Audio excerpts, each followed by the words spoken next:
Hello, my name is Brooke Niswander, and welcome to Starstruck Parenting. This is episode 18, and as the title says, let's learn from our kids. What does that mean, right? We are here as parents, and we're here to help raise them and protect them, but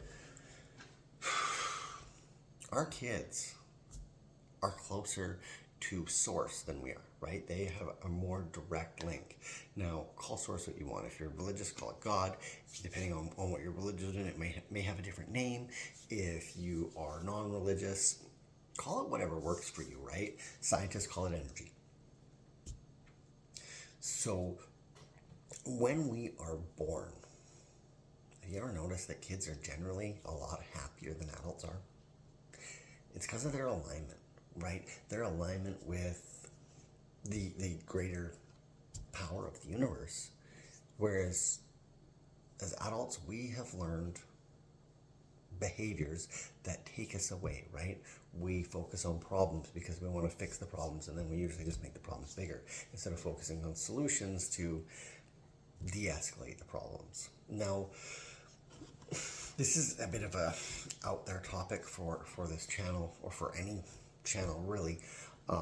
So I'm not going to go deep into the semantics of the law of attraction, but the basics are that which is likened to itself are drawn. Okay, so here's an example. Have you ever noticed when you're like in a really good mood, you run into people who are also in a really good mood? It's because you are vibrating at that higher frequency. You are putting out that energy. Now our kids for the most part go through life, and they have not learned to ignore their guidance system. And our guidance system is just our emotions, right? Most of us as adults, we're like, I don't want to do it, but I'm going to do it anyway because I have to. Instead of, I'm going to do what makes me feel good. It's why when something goes on with our kids, maybe we catch them and they've broken one of our rules, and they don't want to tell us about it because they don't want to feel bad. Their guidance system is in place, right? They did something, they learned a lesson, or they're doing something, they're experimenting. Maybe they were playing with your perfume, maybe they were in your toolbox, whatever it is, right? So my recommendation today is to observe and learn from our kids, to take a step back from having to be in charge and having to control everything, and act a little bit more childish, have a little bit more fun, do a few more things that make you smile, okay? Because the way that the law of attraction works, and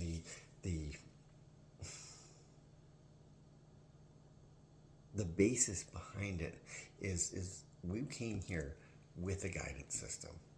And our guidance system is our emotions. And when we are doing things that feel good to us, it means we're in alignment.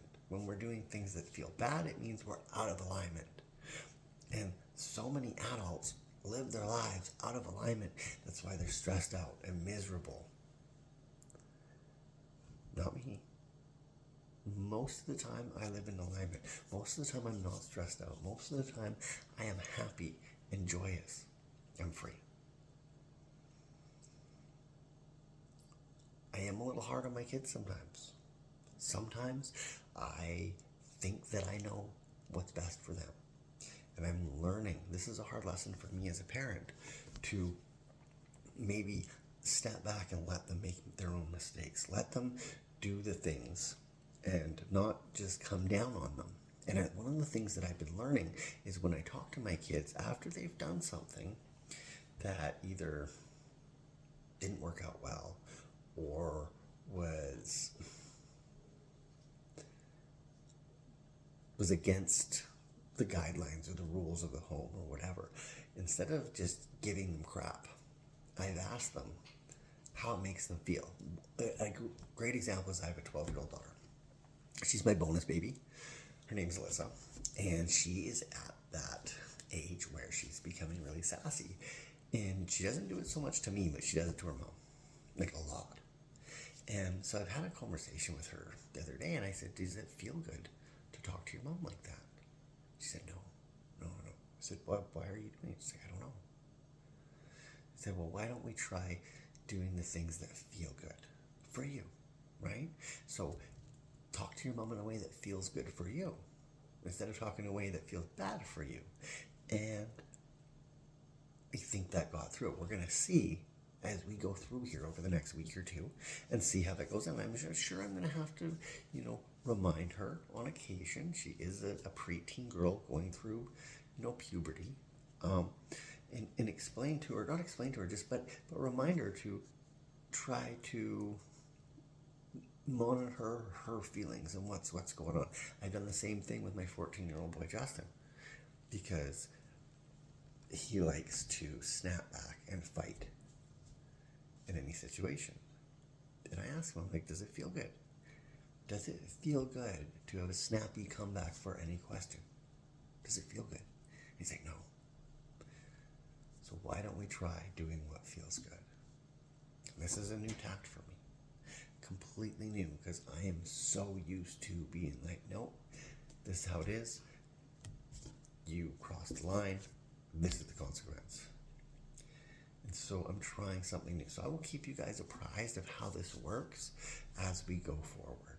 So I don't know if this is your cup of tea. If it did, resonate with you, do leave me some comments. Let me know what you think. And please feel free and share this with people. If you haven't yet, make sure you smash that subscribe button. And we will talk to you again next week.